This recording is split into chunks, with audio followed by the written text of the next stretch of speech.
Je vais vous raconter une histoire marrante qui m'est arrivée. Quand j'étais petit, j'étais super fan d'un animé qui passait sur TJ, le royaume des couleurs. C'était un shoujo d'aventure Magical Girl qui date de 97 où on suit l'histoire de la princesse Diamant qui part en voyage accompagnée d'un coq Nicoriko et d'un cochon Patachon. Dans son aventure, elle recevra l'assistance du prince Théo, un chevalier arrogant, et de 12 légumes magiques hauts en couleur afin de vaincre le roi des ombres qui a transformé ses parents en pierre. Et je kiffais cet animé, legit, même quand j'étais encore qu'un petit diablotino, je n'en loupais aucun épisode quand ça passait à la télé. Chacun son enfance, hein, vous regardiez Dragon Ball, bah moi je regardais le royaume des couleurs. D'ailleurs, j'ai une peluche faite main unique au monde de Nicoriko, soyez jaloux s'il vous plaît. Et le hic, c'est que c'était un animé extrêmement de niche. Résultat, plusieurs années après, il est introuvable en streaming sur le net. Puis un jour, en 2018, j'étais sur YouTube et en regardant le générique de l'animé par nostalgie, je regarde les commentaires et je tombe sur une personne qui avait balancé un Google Drive contenant les 70 épisodes du royaume des couleurs en VF. J'étais tellement conquis que j'en ai sauté de ma chaise. Résultat, j'ai tout regardé en quelques jours et c'était aussi sympa que dans mes souvenirs, même 10 ans après. Mais je me suis dit un truc, et si je mettais moi-même les épisodes en streaming sur le net? C'est ce que j'ai fait et j'ai choisi un site de streaming très fiable comme hébergeur,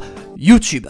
Je sais pas si vous connaissez. J'avais créé une chaîne YouTube du nom de Le Royaume des Couleurs FR et j'avais décidé de publier 3 épisodes par jour. Parce qu'à l'époque j'avais un PC et une connexion pourrie, du coup fallait que j'y aille doucement. Au bout de 65 épisodes, ça a cartonné. 100 000 vues au total sur la chaîne en quelques jours. Et pour un animé autant de niche, je trouvais que c'était un beau résultat. Avec cette chaîne, je ne cherchais pas le succès ni la YouTube money, je savais pertinemment que j'aurais des problèmes. J'étais juste content que les gens qui aimaient cette série autrefois quand ils étaient enfants ont fini par la retrouver. J'ai eu l'impression de ranimer une flamme. Mais cette flamme a vite été éteinte par la Toei. Vous savez, la Toei, c'est genre au hasard Dragon Ball, One Piece, Digimon. Et il se trouvait que c'était aussi la Toei qui était derrière le royaume des couleurs. Et voilà ce qui s'est passé quelques semaines après les 65 épisodes diffusés. Bonjour Neptunio. Bonjour la Toei. Et Sratio, il va devenir le roi des pirates?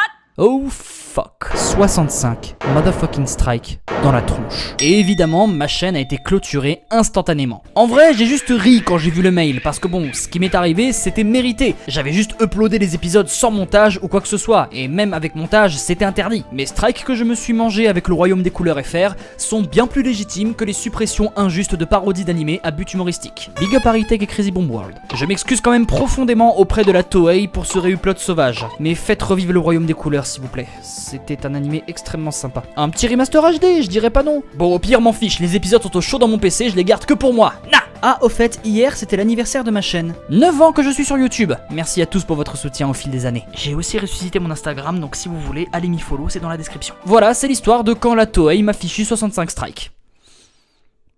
Passez une bonne soirée.